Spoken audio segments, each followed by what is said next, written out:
नदिया जिले के शिमुराली कालीगंज क्षेत्र में स्थित राजराजेश्वरी माता की शताब्दी पुरानी पूजा को लेकर हर साल श्रद्धालुओं की भीड़ उमड़ती है। पूजा की वास्तविक आयु को लेकर मतभेद है, लेकिन जनश्रुति के अनुसार लगभग 140 वर्ष या उससे भी पहले नदिया के राजा कृष्णचंद्र ने इस पूजा की शुरुआत की थी। हर साल माघी पूर्णिमा के दिन कालीगंज बाजार क्षेत्र में गंगा तट पर देवी राजराजेश्वरी की भव्य पूजा आयोजित की जाती है। स्थानीय लोगों का मानना है कि पूरे भारत में केवल 3 स्थानों काशी, कालीगंज और चकदह गणेश जननी में माघी पूर्णिमा के दिन माता राजराजेश्वरी की विशेष पूजा होती है। जनश्रुति के अनुसार राजा कृष्णचंद्र की माता काशी जाकर देवी राजराजेश्वरी की पूजा करना चाहते थे, लेकिन अस्वस्थता के कारण यह संभव नहीं हो सका।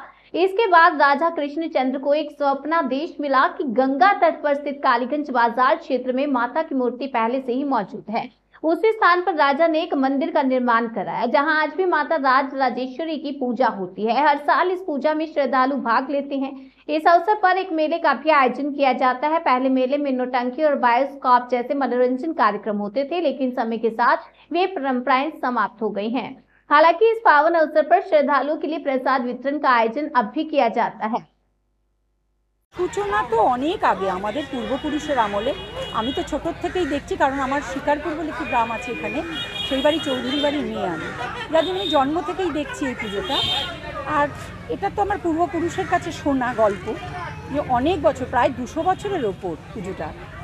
এর তো মা রাজরাজেশ্বরী একজন এখানে স্বপ্ন দেখেছিলেন, যিনি এখানকার জমিদার ছিলেন। তিনি গিয়েছিলেন কাশিতে গিয়ে যখন রাজরাজেশ্বরী পুজো দেখে আসেন, উনি একদিন গঙ্গা স্নান করে উঠছেন, দেখেন মায়ের মূর্তি ভাসছে তার চোখের ওপর। তখন নাকি মা তাকে বাণী দিয়ে বলেছিলেন যে তুই আমাকে এখানে প্রতিষ্ঠা করবি না।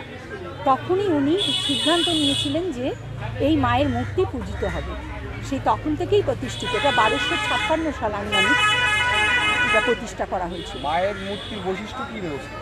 মায়ের মূর্তির বৈশিষ্ট্য, মা হচ্ছেন চতুর্ভুজা। এখানে সব মাই চতুর্ভুজা, সব দেবদেবী চতুর্ভুজা। এখানে মা রাজরাজেশ্বরী আছেন মাঝখানে, মায়ের বাম দিকে আছেন যমুনা দেবী, ডান দিকে আছেন গঙ্গা দেবী, মায়ের নিচেই আছেন শিব ঠাকুর।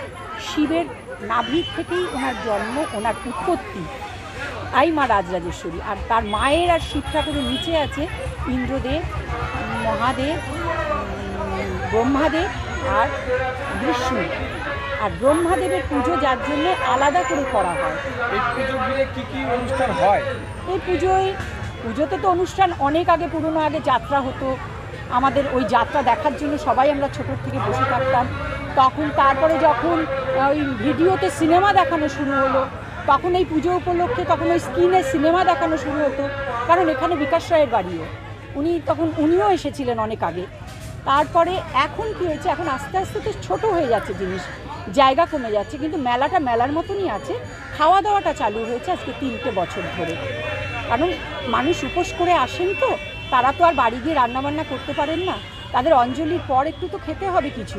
তার জন্যেই এবার সমস্ত এখানকার যারা আছেন বাসিন্দারা, তারা চিন্তা করলেন একটা খাওয়া দাওয়ার ব্যবস্থা করা যায়, কিন্তু জায়গার খুব অভাব।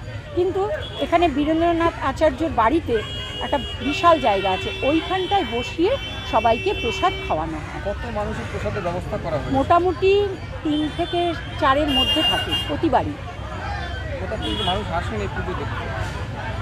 মানুষ হাজার হাজার মানুষ আসেন দেখতে, কারণ এতগুলো গ্রাম মিলিয়ে সবাই প্রসাদ খায়। 3-4 হাজার মানুষ প্রসাদ খান, তারা তো আবার বিকেলবেলায় সবাই এখানে মেলা দেখতে আসেন। মেলাটা খুব জমজমাটি মেলা, অনেকের রোজগারও হয় এখান থেকে। আপনার নাম পরিচয়?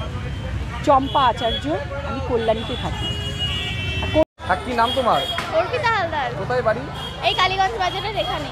এখানে কি কারণে এসেছিলে? এখানে এসেছিলাম, আমাদের কালীগঞ্জ বাজারে প্রত্যেক বছর নয়, এবছরও হচ্ছে রাজরাজেশ্বরী মায়ের পুজো।